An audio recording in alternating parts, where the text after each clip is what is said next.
Over the next few minutes, I'm going to show you how to model consent with your young child, even if you are having to carry them kicking and screaming to the potty.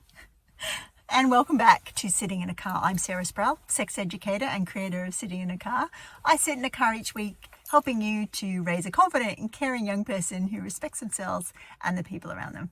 And in this episode, I'm going to show you how to model consent, even if you're potty training a 2-year-old that you are having to carry, kicking and screaming, onto the potty. Let's go. You know, sometimes we think consent is easy. It's as simple as making a cup of tea and then working out if the person wants to drink it or not, and they tell us yes and no. But actually, you know what? Consent isn't as easy as we might think.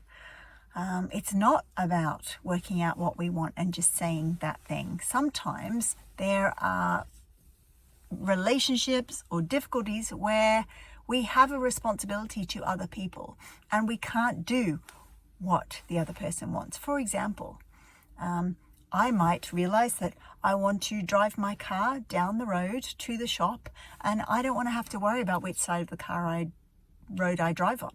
I just want to be able to drive down there and do it exactly as I like. But there's another component to it, isn't there? Consent, which is about the safety of the people around us. And so we make sure that in the country I live in Ireland, we all drive on the left-hand side of the road so that the other side is available for people who are coming the other way. And in this context of this question about potty training, we are going to talk about what the rights of other people are around us, and that is going to help us teach our child what consent is, even if we are having to pick them up and bodily carrying them, kicking and screaming to the potty. So let's talk about point one.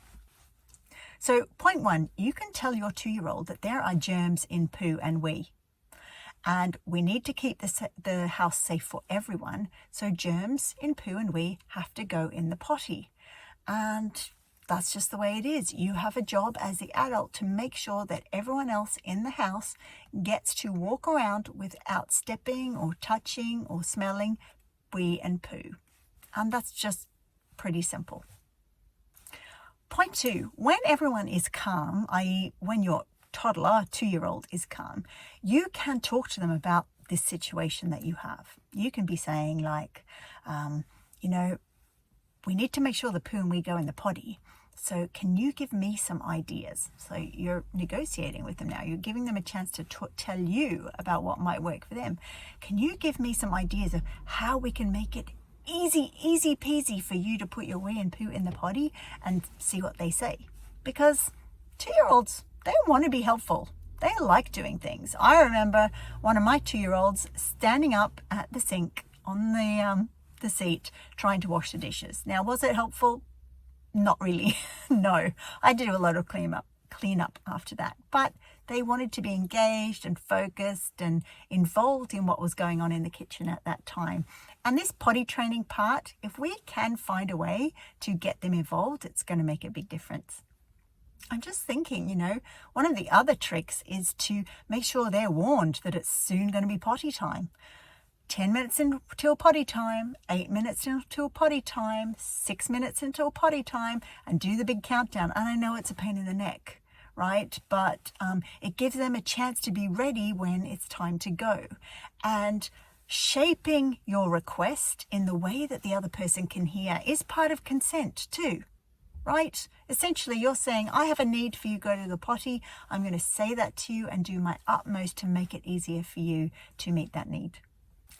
Point number 3, we have tried our utmost in the other 2 points to get our child to go to the potty without being upset. But sometimes that's just the way it's going to be. They are not going to want to go, but they're going to have to. So you can stay focused and very much connected with your child. And you can say things, I know you don't want to go. I can see how upset you are. And it's frustrating. You can be mirroring. It's frustrating to leave your game, or it's tiring to have to go into the bathroom when you'd rather be watching TV. Though, could the potty be put in front of the TV? That's an idea, right? So while we are physically having to lift them or do something they don't want to do, we can still stay connected with them and say, I can see how much this is hurting, and I'm here with you. I'm looking after you. It's going to be okay. You might even say, I can't wait to see what you decide to do once you've sat on the potty. And that way, just let them know that this is going to be over soon. It's not going to take too long. So let's recap those points. Point 1, let your kid know there are germs in poo and wee, and that's why it has to go into the potty. Point 2, when all is calm, see if you can work out some ways to make this easier for them. Give them as much choice as possible. Where is the potty going to be? How do they want to sit on it? What would they like to do while they're sitting on it? Give them as much choice as possible. And then number 3, if they are upset when they're having to go, connect with that emotion. Repeat what you can see. I can see how upset you are. Tell them it's going to be over soon and feel excited about what's going to happen once the potty use is over. And that's sitting in a car for another week, where I've answered a question to help you raise your confident and caring young person who respects themselves and the people around them. And I want to make this as easy for you as possible. So if you would like the highlight sheet from today's episode, pop into my DMs and let me know, and I'll send that over to you in a jiffy. Bye for now. I've just written the board for this episode, Consent and the Potty. Doesn't it sound like some sort of weird novel that if you opened it up, it could be all about murder mysteries? Or is that just me?